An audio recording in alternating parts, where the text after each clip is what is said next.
విక్రమ్ టీవీకి సబ్స్క్రైబ్ చేయండి. Subscribe to Vikram TV. Subscribe to Vikram TV. Subscribe to Vikram TV. Subscribe to Vikram TV. Please like, share and subscribe to Vikram TV. Vishwamani Babu గారు, Yes. Law of attraction అని అంటుంటాము, కానీ చాలా వరకు తెలియదు law of attraction అంటే ఏంటిది. Yes ఉంది, అందరికీ తెలియదు కదా. ఇప్పుడు చదువు అవును. ఉన్నా చదువు లేని వాళ్ళకి తెలియదు. లా ఆఫ్ అట్రాక్షన్ అంటే ఏదో కాదండి, నిన్ను నువ్వు నమ్మాలి ఫస్ట్. ఓకే, సైన్స్ రూల్ ఇది. లా ఆఫ్ అట్రాక్షన్ అంటే ఏదో కాదు, నిన్ను నువ్వు నమ్ము, నీకేం కావాలన్నా బలంగా ఊహించుకో, అది పొందపడతావు అనడమే లా ఆఫ్ అట్రాక్షన్. ఇంకేం లేదండి. ఓకే, ఇన్నాళ్ళు ఏం చేసాం మనల్ని ఎక్కడ నమ్మినాము? అవును, ఈ ఆడ నమ్ముతున్నాము. ఇప్పుడు నేను నా జీవితంలో జరిగిందే చెప్తాను. ఎగ్జాంపుల్ ప్రతిదీ నా దగ్గర ఉన్నాయి. నేను ఇతరుల మీద ఆధారపడేవాడిని. అప్పుడంతా మా నాన్న ఉన్నంతకాలం మా నాన్న చూసుకుంటాడు అనుకున్నాను, అని చనిపోయాడు, దిక్కు లేదు. అప్పుడు కూడా వ్యవసాయం చేసి ఇతరులను కూడా ఆధారపడ్డాను. వ్యవసాయం చేసుకుంటూ కూడా ఒక హెల్ప్ కోసం ఇతరులకు పోయి పట్టుకునేది, వాళ్ళు వెనక తిరిగేది, రాజకీయ పరంగా తిరిగాను, వాళ్ళు ఏం చెప్పిందంతా చేశాను, రేత్రి పగులు నిద్ర లేకుండా వ్యవసాయం చేసి వచ్చి కూడా ఇప్పుడు ఎలక్షన్ వస్తే వాళ్ళు వెనక తిరిగేది అనమాట. నమ్మడం లేదు, నన్ను నేను నమ్మలా. వాళ్ళు వెనక తిరిగి వాళ్ళు చెప్పిన పనులంతా చేసేది, రాత్రి మళ్ళీ వచ్చేది, మళ్ళీ తెల్లారి కాడికి మళ్ళీ బరిగిచ్చేది వ్యవసాయాలకి. ఇలా చేసుకుంటున్నాను. అలా చేస్తే విషయం రాలా, నాకేం రాలా. అవతల ఈ లా ఆఫ్ అట్రాక్షన్ సులభంగా సంపాదించే మార్గాలు ఏదో ఉంది, సులభంగా సంపాదించే మార్గాలు ఏదో ఉంది అని అనుకున్నప్పుడు ఈ లా ఆఫ్ అట్రాక్షన్ ఏంది ఇలా చెప్తున్నారే, ఊహించుకుంటే డబ్బులు వస్తుంది, నిన్ను నువ్వు నమ్మితే డబ్బులు వస్తుంది, నిన్ను పాజిటివ్గా పెట్టుకుంటే డబ్బులు వస్తుంది అంటున్నారే. అంటే కొన్ని విషయాలు కొన్ని చెప్తున్నారు, కొన్ని వీడియోలో పోతే మళ్ళీ మంత్రాలు తంత్రాలు చెప్పేస్తున్నారు. మనకి ఇలా ఉండకూడదే, మన మైండ్ని ఉపయోగిస్తే ఇదేంది లా అంటే ఏంది, అట్రాక్షన్ అంటే ఏంది, ఏదైనా అట్రాక్షన్ చేయొచ్చు అంటున్నారు కదా, ఏదైనా ఆకర్షించవచ్చు, ఆకర్షణ సిద్ధాంతం అంటారు దీన్ని సింపుల్గా చెప్పాలంటే. ఏదైనా ఆకర్షించుకోవచ్చు అని అర్థమైందా? ఆకర్షించవచ్చు మనం అంటున్నారు, ఏంది అనేసి అప్పుడు దిగాను కదా ఈ సబ్జెక్టులో. దిగినప్పుడు నన్ను నేను నమ్మేశాను, బలంగా నమ్మాను. ఇంతవరకు ఎవరు నమ్మకూడదు, ఎవరు వద్దు, నమ్మినా ఏమి రాలా నాకు. అసలు వాడుకుంటున్నారు నన్ను, ఇతరులు నన్ను వాడుకున్నారండి, చాలా మంది వాడారు. నన్ను సేవ చేశాను, వాళ్ళకి ఏమి రాలా నాకు. నన్ను నేను నమ్ముకున్నాను, ఈ సబ్జెక్టులో అడుగు పెట్టాను, సులభంగా మార్గాలు సృష్టించుకున్నాను, ఎత్తుకున్నాను, దీంట్లో అడుగు పెట్టిన తర్వాత నేను నమ్మాను. అంటే ఎప్పుడుగా నిన్ను నువ్వు నమ్మేసిన తర్వాత నిన్ను నువ్వు సంతోషపెట్టుకోవాలి, సుఖపెట్టుకోవాలి. సంతోషము సుఖము అన్నీ ఉన్నాయి మన దీంట్లో. సంతోషం అనేది అన్ని చోట్ల ఉంటుంది, ఆనందం అన్ని చోట్ల ఉంటుంది, సుఖం ఒక దగ్గరే ఉంటుంది. దాన్ని కూడా అనుభవించాలి. అంటే ఉన్నవాడు నేను చెప్పేది, లేనివాడు లేని దాన్ని పట్టుకొని పీకిలాడకూడదు, అలా అనుభవించాలి. అంటే నేను తెలుసుకున్నాను, నాకు ఇంట్లో కొంచెం ప్రాబ్లం, అంటే భార్యకి కొంచెం ప్రాబ్లం అనేది కాబట్టి నాకు సుఖం అనేది లేదు అక్కడ. అప్పుడు ప్రాబ్లంలో ఉండింది. అవతల నేను ఈ సంతోషం ఆనందంతో ఎంత చేసినా కానీ ఆ ఇన్నర్ మైండ్ ఒక ఫీలింగ్ లేనో ఉంది. కానీ నేను సబ్జెక్ట్ని పట్టుకొని పోతూ ఉంటే నన్ను నమ్మాను. ఎందుకు 1.5 years చెప్పాను చూడు, అక్కడ సుఖం లేదు కాబట్టి అది లేట్ చేస్తుంది, అది లేట్ అయిపోతున్నది. అన్నీ ఓకేరా, నాకు ఇది లేదురా అన్నట్టు ఫీలింగ్ చూపిస్తున్నది. అలా అట పట్టుకొని పోయాను, నన్ను నేను నమ్మేశాను. తినాలంటే తినేసేది, నేను ఇది కావాలంటే అది తినేసేది, కొనుక్కొనే తినేసేది, నిద్ర వచ్చిందంటే పడుకునేసేది. ఇలా చేశాను. ఇలా చేస్తూ ఈ లా ఆఫ్ అట్రాక్షన్లో మనం ఏం చేయమన్నారు, వీలైనంత వరకు కొంచెం దాన ధర్మాలు చేయాలి, ఖచ్చితంగా చేయాలి. ఊరికే నువ్వు లా ఆఫ్ అట్రాక్షన్ అంటే నిన్ను నమ్మేసి ఊహించుకుంటూ వచ్చేది, నువ్వు మారాలి, ఆ సైన్స్ రూల్ ప్రకారం నువ్వు రావాలి. వీలైనంత వరకు కొంత దాన ధర్మాలు చేయాలి. ఆ దాన ధర్మాలు ఎలా చేయాలని కూడా ఎన్నో వీడియోలు చెప్పాను. కొంత చేయాలి, ఉన్నప్పుడు చెయ్యి. సార్ నా దగ్గర ఏమీ లేదంటే ఎప్పటికీ లేదు నీ దగ్గర. ప్రతి మానవుడు లేబర్ కూడా 500కి తక్కువ లేనివాడు లేదు. ఇప్పుడు ఏది కొంచెం పని చేసినా కూడా 1000 అంటున్నారు, 1000 అంటున్నారు, 1000 రూపాయలు అంటున్నారు. కాబట్టి నీ దగ్గర ఏదో కొంత ఉంటుంది. ఉన్నప్పుడు అప్పుడు కొంచెం దానం చేయి. వీలైనంత వరకు ప్రకృతి చెట్లు చెప్పాను, చెట్లు నాటండి, ప్రకృతి అనుసంధానం ఏర్పడాలి. ఈ లా ఆఫ్ అట్రాక్షన్ అంటే ఏం తెలిసిన, పంచభూతాల కలయిక సృష్టి ధర్మం. ఆ విధంగా ప్రకృతితో అనుసంధానం ఏర్పడుతుంది. ఈ లా ఆఫ్ అట్రాక్షన్లో నువ్వు ఏదైనా ఆకర్షించబడతావు, అప్పుడు ప్రకృతి అనుసంధానం ఏర్పడాలి. అందుకే ప్రతి దానికి థ్యాంక్స్ చెప్పని ఇంతకుముందు కూడా చెప్పాను. థ్యాంక్స్ అలవాటు పడాలి. నువ్వు నమ్ముకొని నిన్ను సంతోష పెట్టుకుంటూ ఇలాగనే చేస్తే నువ్వు ఏది అనుకున్నా, ఇప్పుడు ఎగ్జాంపుల్కి ఒక కారు కావాలనుకుంటావు అనుకో, ఆ కారుని ఆకర్షించవచ్చు, సులభంగా ఆకర్షించుకోవచ్చు మనం. ఈ లా ఆఫ్ అట్రాక్షన్లో చాలా ఈజీ. లేక ఒక బంగారు కావాలనుకున్నావు, ఏది కావాలనుకున్నా నువ్వు ఏదైనా, ఇప్పుడు నేను కూడా అడిగారు ఒక స్త్రీని ఆకర్షించాలంటే ఎలా అని. ఆ విధంగా ఆ స్త్రీ కాదు, నువ్వు మగోడు కాదు, ఎవరైనా ఆకర్షించవచ్చు, దేనినైనా ఆకర్షించవచ్చు. ఇల్లు అయినా సరే, నువ్వు ఏదైనా ఏ టు జెడ్ అది బలంగా ఉండాలి. ఆ సంకల్పక బలం ఎలా ఉండాలంటే గూటం కొట్టినట్టు ఉండాలి, చిన్నగా ఉండకూడదు. ఒక్కసారి ఇప్పుడు మామూలుగా ఇప్పుడు సబ్జెక్టులు లేస్తూ ఉంటారు, సోమరితనం ఉంటుంది జనాలకి, నెగిటివ్ అండ్ పాజిటివ్ కదా. సోమరితనం ఉంటుంది. ఒకరు 10 రోజులు తెల్లారుజామున లేస్తారు, కంటిన్యూగా లేస్తారు, బాధలు కొన్ని సమస్యలు వాళ్ళు గుర్తుంటుంది కాబట్టి. 11వ రోజు ఏదో ఒక పార్టీకి పోతారు, మొక్కలు కాడికి తింటారు, వచ్చి ఆ మంది కింద కొడతారు. కొందరు మంది కొట్టకపోయినా కూడా మొక్కలు కాడికి తినే వాళ్ళు ఉంటారు కదా. తినేసి పడుకొని అబ్బా అనేసి నిద్రపోయి ఆడ లేస్తావులేరబ్బా 5 దాకా నిద్రపోతారు. పోయా కథమే, మళ్ళీ ఒకటే క్లాసే. అంటే నువ్వు అక్కడ నిన్ను పట్టించుకోవద్దు, వదిలేస్తుంది మళ్ళీ. నిన్ను గుర్తించుకోదనమాట. కాబట్టి క్రమ పద్ధతి తప్పకుండా డైలీ లేచి నిన్ను నువ్వు నమ్ముకొని నిన్ను నువ్వు సంతోషపెట్టుకొని నీకేం కావాలో ఊహించుకో. నిన్ను నువ్వు నమ్మేమన్నాను. ఈ లా ఆఫ్ అట్రాక్షన్ సిద్ధాంతం అది ఆకర్షణ సిద్ధాంతం అంటారు. ఆకర్షించబడతాది ఏదైనా. నిన్ను నువ్వు నమ్ముకో, నీకేం కావాలన్నా బలంగా ఊహించుకో. అందుకే ధ్యానం చేయమనేది. ఊహించుకోమంటే నువ్వు గమ్మున కళ్ళు తెచ్చుకుంటే నీకు ఊహాగానం రాదు. ఆ ధ్యానం అనేది ఒకటి కూర్చున్నావు అంటే సైలెంట్ అయిపోతుంది మైండ్. అందుకే వీలైనంత వరకు మౌనం పాటించాలి. పల్లబలబలబలబల అని మాట్లాడుతుంటారు. ఆ మాటలు నిలపండి వీలైనంత వరకు. మాటేసి మౌనం పాటించండి. అందుకే ధ్యానం చేయమనేది. ఆ ధ్యానంలో నీకేం కావాలో ఊహించు. పడుకొని నిద్రపోయినా కూడా ఏం కావాలో ఊహించు. అంటే అది బలంగా ఊహించాలి. సంకల్ప బలం ఎలా ఉండాలంటే ఖచ్చితంగా సాధిస్తాను, అది పొందుతాను, నా వల్ల అవుతుంది, నేను తీస్తాను, నేను కొంటాను, ఏదో ఒక రూపం నాకు ఏర్పడుతుంది అనే రేంజ్లో ఉండాలి నీ మైండ్. అలా ఊహించినప్పుడు అది ఎలా వస్తుంది నీకొద్దు, ఎలాగైనా వచ్చేస్తుంది. ఈజీగా ఆకర్షించవచ్చు. ఆకర్షణ సిద్ధాంతం ఇది. లా ఆఫ్ అట్రాక్షన్లో చాలా ఈజీ. ఏదైనా నేను కారు కావాలనుకున్నానండి. ఈ సబ్జెక్ట్ నేర్చుకుంటేనే కారు కావాలనుకున్నాను. నేర్చుకునేటప్పుడే అనుకున్నా నాకు Maruti Suzuki Ertiga white colour car. నేను క్లాసులో కూడా రాసేది ఇదే. నా మైండ్లో అప్పుడు పుట్టింది. ఇది బాగుంది, కొంచెం పెద్దదిగా ఉంది, క్లాస్గా ఉంది అన్నట్టు నాకు అనిపించింది. నాకు నచ్చింది. వాళ్ళే అంటే చూసి చూడంగానే నచ్చేసేవే. అంటే చూసి చూడంగానే నచ్చిపోవాలి. అదే మైనర్ మైండ్ ప్రభావం. నాకు నచ్చింది అది. వాళ్ళకి నచ్చింది. కొంతమంది సార్ నాకు రెడ్ కలర్ అంటారు, కొందరు సిల్వర్ అంటారు. వాళ్ళకి నచ్చింది అది. అర్థం కాదు. నాకు వైట్ నచ్చింది. అలా ఊహించాను దాని గురించి పదే. అంటే ఎట్లా అంటే కారు ఉన్నట్టు, కొనేసి షోరూమ్కి వెళ్ళినట్టు, దాన్ని తీసేసినట్టు, బలంగా అట్లా పోవడం. నేనే డ్రైవింగ్ నాకు ఆల్రెడీ వచ్చు. ఈ సబ్జెక్ట్ రాకముందే నేర్చుకుని ఉన్నాను. డ్రైవింగ్ నేనే చేసినట్టు, మళ్ళీ తీసుకొచ్చి కార్ షెడ్లో కారు పెట్టేసినట్టు, హ్యాపీగా అబ్బా నాకు కారు ఉంది అని ఒక బంద చూపించినట్టు ఒక ఫీలింగ్. ఇలా ఊహించానండి. సులభంగా కొనేసాను.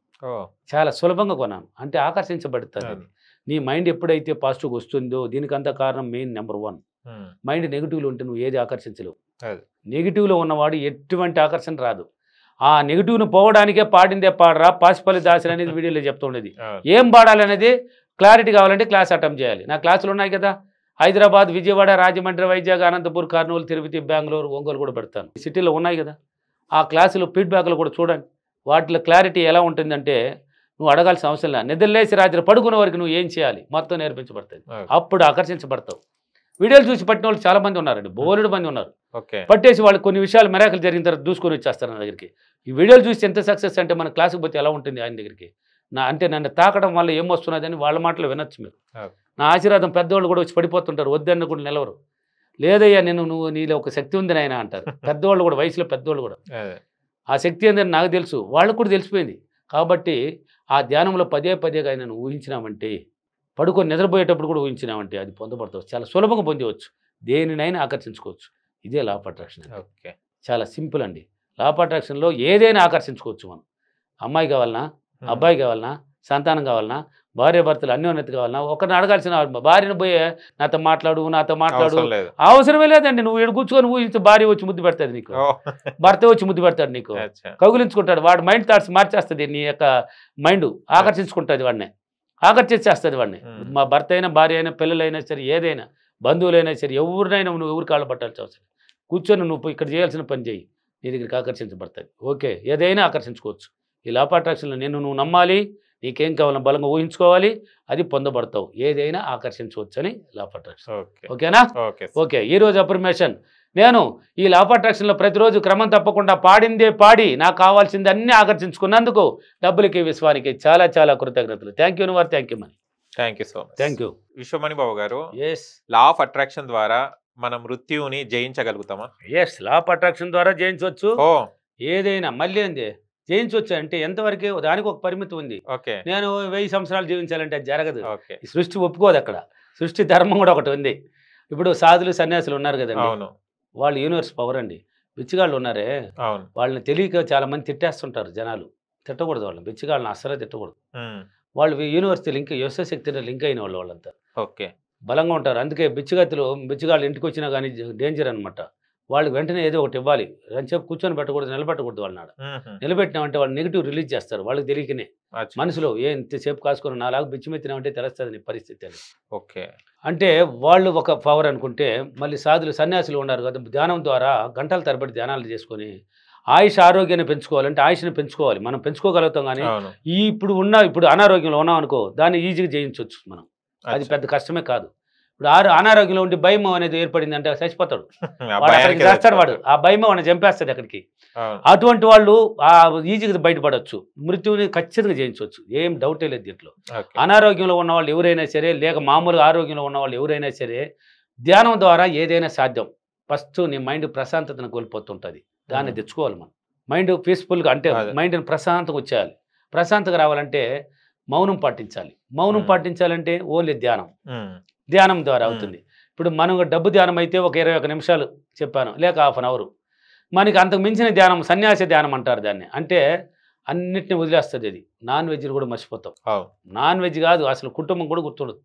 మనకి ఈ జీవితం వద్దు అనిపిస్తుంది, ప్రశాంతంగా వెళ్ళిపోవాలి, గుడ్లు గోపురాలు వెళ్ళిపోవాలి. వాళ్ళు గంటల తరబడి కూర్చొని చేస్తారండి, గంటల తరబడి ఏకాగ్రత అట్నే సైలెంట్గా కూర్చొని ఈ గంటలు నువ్వు ఏమి పక్కనే సౌండ్ కూడా వాళ్ళకి మైండ్లోకి రాదు, నువ్వు అరుచుకున్నా కూడా వాళ్ళకి వినపడదండి. వాళ్ళ ఆయుష్ ఆరోగ్యం అంటే ధ్యానంలో ఉంది. ధ్యానంలో ఇంకొకటి ఉంది, అది ఇక్కడ చెప్పలేను, అది ఓన్లీ క్లాసులో చెప్పబడుతుంది. అంటే దాన్ని చేయడం వల్ల నీకు లాలాజలం అనేది ఒకటి ఏర్పడుతుంది. ఆ ధ్యానంలో లాలాజలం ఒకటి ఊరుతుంది, దాన్ని మింగాలి మనం. దాన్ని మింగాలి. ఆ లాలాజలం మింగినప్పుడు అది ఓన్లీ ధ్యానం ద్వారా వెలువడుతుంది, యూనివర్స్ పవర్. అది వినబడినప్పుడు నీకు ఆయుష్ని ఆరోగ్యాన్ని పెంచిస్తుంది. ఇప్పుడు 50 సంవత్సరాలు ఉన్నవాడు 70 సంవత్సరాలు జీవించాలంటే ఈజీ, 70 సంవత్సరాలు జీవించేవాడు 90 సంవత్సరాలు అంటే ఈజీ. ఇప్పుడు చూడండి ఆ సన్న ఉంటారు గంటల వాళ్ళు చూడండి, ఎముకలుగా ఉంటారు సన్నగా, మళ్ళీ ఒంగుదల కూడా ఉంటుందండి, బెండు కూడా కాదు వాళ్ళది, శరీరం బెండు కూడా కనిపించదు, స్టడీగా ఉంటారు. మనమైన బెండ్ అయిపోవడం. ఇప్పుడు జనాలు చాలా మంది కుర్రవాళ్ళు కూడా వంగినట్టు ఉంటారు, వాళ్ళు చూడు చక్కగా ఉంటారు. ఆ వెన్నుముక్కనే బాగా ట్రైనింగ్ అయిపోయింది, చక్రాలను ఓపెన్ చేసుకునేసినారు వాళ్ళు. ఆ ధ్యానం ద్వారా ఆయుష్ ఆరోగ్యాన్ని పెంచుకుంటారు ఈజీగా. మృత్యునిగా దేన్నైనా జయించవచ్చు ఆ ధ్యానం ద్వారా. అనారోగ్యంలో ఉన్న వాళ్ళు ఏం చేస్తారంటే కొన్నాళ్ళ వరకు అక్కడ ఊహాగానంలో దిగాలి. ఆ ఊహాగానంలో అంటే కళ్ళు మూసుకొని ఒక ప్రశాంతత తెచ్చుకోవాలి. ఇప్పుడు అనారోగ్యంలో కూర్చొని చేయలేవు కదా ధ్యానము, చేయలేనప్పుడు పడకలైనా కూడా. ఎందుకు చెప్తున్నానంటే కాకినాడ ఊరి పేరు చెప్పేశాను మీకు, పేర్లు చెప్పను. కాకినాడలో ఎంతోమంది డాక్టర్ల దగ్గర తిరిగారంట, ఎంతోమంది డాక్టర్ల దగ్గరికి. వాళ్ళ ఫాదర్ డైడ్ అయిపోయినాడు. డైడ్ అయితే ఆ దిగుల్లో ఆ అమ్మాయికి ఫీవర్ వచ్చేసింది. ఫీవర్ వస్తే ఈ ఫీవర్ కంటిన్యూ అయిపోయింది. అంటే ఆ లోపల ఆ యొక్క ఆమెకి మనసు అనేది చాలా ఇబ్బందికరంగా వాళ్ళ ఫాదర్ పోయే కాడికి గురి అయిపోయింది ఆమె. ఇది ఫీవర్లు అట్నే కంటిన్యూ అయిపోయింది, తగ్గల. ఎంతోమంది డాక్టర్ దగ్గర పోయినారు, వాళ్ళకి ఎంత డబ్బులు అంటే ఉన్న గోల్డ్ అంతా కూడా పెట్టి తాకట్టు పెట్టి అమ్మాయికి చూపించినారు, ఎక్కడ న్యాయం కాల. పడకే శాశ్వతం పడకైపోయింది. మ్యారీడ్ అన్మ్యారీడ్ పర్సన్, చదువు డిగ్రీ చేసిన అమ్మాయి అన్మ్యారీడ్ పర్సన్ పడకైపోయింది. తర్వాత నా వీడియోలు చూశారంట, నా వీడియోలు చూసి నాకు కాల్ చేశారు, ఏడ్చారు. వాళ్ళ అమ్మగారు ఏడ్చారు. ఎందుకు అమ్మ ఏడుస్తున్నారు? ఏడిస్తేనే ఫోన్ పెట్టేస్తాను. ఏం చెప్పండి అన్న, ఈ విధంగా ఉంది సార్ మా పరిస్థితి ఏంది, మా అమ్మాయి ఇంకా ఇంతేనా, మా అమ్మాయి చనిపోతుందా అన్నట్టు మాకు భయం వేస్తున్నారు సార్. ఏంటంటే అన్ని పడకలేని, అన్ని పడకే. ఇంకా అన్మ్యారీడ్ పర్సన్ అంటే ఆ లేడీ, జెంట్స్ అయినా అది ఒక టైపు, లేడీ అంటే ఇంకెన్ని ఉంటాయి చూడు. లేడీకి మొత్తం కప్పాలి కదా, జెంట్స్ అయినా ఒక కడ్రారి వేసేసినా కూడా పడబెట్టేసి పడుకుని ఉంటాడు. కాబట్టి ఆ అమ్మాయిని ఎలా భరిస్తున్నారు చూడు, భరించినారు. భయపడకండి అమ్మా, నేను చెప్పేది చేసుకోగలిగితే నా క్లాస్ నేర్చుకోండి ఒకసారి ఆన్లైన్లో, మీరు రావాల్సిన అవసరం లేదు. మీరు ఎందుకు ఉంటారంటే మా ఇంట్లో ఇద్దరు ఉంటాం, అందరూ చేయాలి. ఆ అమ్మాయి వీడియో కాల్ చూశాను, ఎక్సలెంట్, కొంచెం అందగతి. నేను చెప్పేదంతా వినాలి, నేను చెప్పేదంతా స్పీకర్ ఆన్ చేసి పెట్టండి, విను. నువ్వు పడకలు అలా ఊహించాలమ్మా, నువ్వు అలా చేయాలి. నేను చెప్పించేటట్టు అక్కడ నోరుని ఎలా ఉపయోగించాలి, మైండ్ని ఎలా ఉపయోగించాలి నేర్పిస్తానమ్మా. నువ్వు చేసుకో, మొత్తం అందరిలో లేచి నువ్వు నడుస్తావు, నీ పనులు నువ్వు చేసుకుంటావు, నువ్వు ఏమనుకుంటావు అది సాధిస్తావు అన్నాను. చేపించాను. కరెక్ట్గా 9 నెలలు ఇంచుమించు పట్టింది ఆ అమ్మాయికి. వీళ్ళింట్లో వాళ్ళు బలంగా చేశారు, అందరూ కలయిక తోడ్పడింది. ఒకరోజు అకస్మాత్తుగా లేచేసింది. ఇప్పుడు ఎక్సలెంట్గా లేచి నడుస్తుందండి ఆమె. ఏజ్ ఎంత 23 or 24, చిన్న అమ్మాయి అండి, అన్మ్యారీడ్ పర్సన్. ఇప్పుడు లేచి నడుస్తుంది, బిజినెస్ కూడా పెడుతున్నారు వాళ్ళ అక్క చెల్లెలు కలిసి. అర్థమైందా? బిజినెస్ కూడా పెడుతున్నారు. అంటే లేచి నడిచిపోయింది ఆమె. ఎట్లా సాధ్యమైంది అంటే, నన్ను అసలు నువ్వు దేవుడి కన్నా ఎక్కువ అంటారు నన్ను వాళ్ళు అప్పుడప్పుడు మాట్లాడతారు నాతో. అసలు ఎక్కడున్నారు సార్ మీరు, ఎన్నో రూపాయలు ఖర్చు పెట్టాము, మేము లేలేకపోయినాం. మన మైండ్ని ఉపయోగిస్తే ఏదైనా సాధ్యం. అంటే ఇప్పుడు ఆమె చనిపోతారు అనుకున్నారు వాళ్ళ ఇంట్లో వాళ్ళు. ఇంకా పడగలని ఎన్నాళ్ళు ఉండబోతుంది ఈ అమ్మాయి, ఇంకా చనిపోతుంది అనుకున్నారు.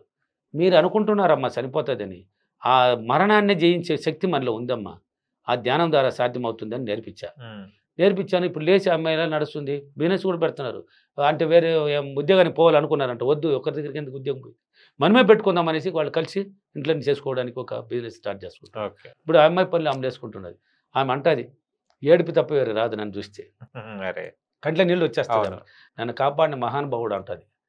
అక్కడ పడకలేనే బతున్నాను అన్ని మొత్తం A to Z 2 1 అన్ని పడకలేనే. అటువంటి వాడు ఈరోజు నేనే లేచి హ్యాపీగా మామూలుగా మళ్ళీ ఏం కర్ర స్టిక్ పెట్టుకొని నడిచేది కాదు, మామూలు అయిపోయింది. ఏదైనా మరణాన్ని జయించే శక్తి ప్రతి మానవుడికి ఉంది. ఏకాగ్రత అది ఉండాలి. ఏకాగ్రత. నీ మైండ్ ఓన్లీ ధ్యానం ద్వారా సాధ్యమవుతుంది. ఓకే. డబ్బు కావాలన్నవాడు అర్ధ గంట వరకే చేయాలి.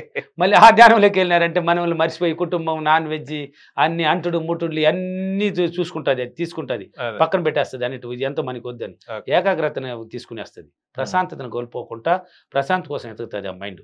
అప్పుడు ప్రశాంతంగా గంటల తరబడి కూర్చొని మెడిటేషన్లో ఊరుతుంది లాలాజలం. దాన్ని మింగడం వలన ఆయుష్ ఆరోగ్యం ఉంటారు. వాళ్ళు పోయి సూదులు వేసుకున్నట్టు హాస్పిటల్కి పోయినట్టు అస్సలు చూడలేము నువ్వు. ఓకే. వాళ్ళు ఇక్కడే తెచ్చుకునేస్తారు ఆరోగ్యాన్ని. ఇప్పుడు వాళ్ళు ఎందుకు అంత దూరం? నన్ను ఎగ్జాంపుల్ తీసుకోండి. అప్పుడెప్పుడో నేర్చుకున్న ధ్యానం ఇప్పుడు నా శ్వాస భూమి మీద ఉన్నంత కాలం దీన్ని వదలను నేను, అచ్చా. దీన్ని వదిలిపెట్టను ఓకే. నేను. హాస్పిటల్ అనేది లేదు నాకు. జ్వరం ఎందుకంటే అలాంటిది? అసలు రావండి అయ్యి, మనం అనుకుంటున్నారు వాళ్ళు. ఆహా. ఇప్పుడు అక్కడ పోయి ఆ నీళ్ళు తాగితే జలుబు హెల్త్ ఖరాబ్ చేస్తుంది. అవుతా అవును. అందుకే ముక్కు కొంచెం అట్ట నమనమా అంటది. జ్వరం నాకు శీతలం పట్టేటట్టు ఉందా, వేడి నీళ్ళు పెట్టండి ఒకరవా, బండకాయలు వద్దు నాకు, ముల్లంగి వద్దు, శీతలం వచ్చేటట్టు ఉండదు. నువ్వు అనుకున్నావు కదా అది వస్తుంది. అనుకుంటే నువ్వు అనుకున్నావు కదా శీతలం వచ్చేటట్టు ఉంది అన్నావు కాబట్టి వచ్చేస్తుంది. ఇంకా అది ముక్కేది ఊరికి అటు దూరదేశాడు గీరితే దానికి నువ్వే క్రియేట్ చేస్తున్నావు. అలా కాదండి, తప్పు. క్రియేటర్ నువ్వే. ప్రతిదీ సృష్టించేది ఆ మానవుడే. ఏదైనా సృష్టించేది ఆ మానవుడే. ఆ మైండ్నే కరెక్ట్గా పెట్టుకోవాలి, వాడుకోవాలి. ఏకాగ్రతను కన్నా తీసుకున్నామంటే, ప్రశాంతతను కన్నా తీసుకున్నామంటే అది ఓన్లీ ధ్యానం ద్వారా అవుతుంది. మరణాన్ని కాదు, నీ ఆయుష్ని కాదు, నువ్వు ఏదైనా అనారోగ్యం నుంచి బయటపడాలన్నా సరే దేనినైనా సాధించవచ్చు మనం ఈజీ. నేనున్నాను కదా, ఈ మధ్యన వీడియోలు చూడండి, నా పొట్ట కూడా ఇలా ఉంటుంది ముందుకి. అంతకుముందు తగ్గింది, తగ్గాలి అనుకున్నాను, తగ్గేశాను. తగ్గాలనుకో మన వల్ల అవుతుందండి, ఏదైనా అవుతుంది, అవ్వదనే చరిత్ర లేదు. ఓకేనా? ఓకే. ఈరోజు అఫర్మేషన్, నేను ప్రతిరోజు క్రమం తప్పకుండా నేను ధ్యానం చేసి నా మైండ్ని ప్రశాంతంగా తెచ్చుకొని నా మైండ్ని వాడుకొని నేను ఆయుష ఆరోగ్యంతో హ్యాపీగా జీవిస్తున్నందుకు డబ్బులకి విశ్వానికి చాలా చాలా కృతజ్ఞతలు. Thank you. Thank you Mani. Thank you so much. Thank you.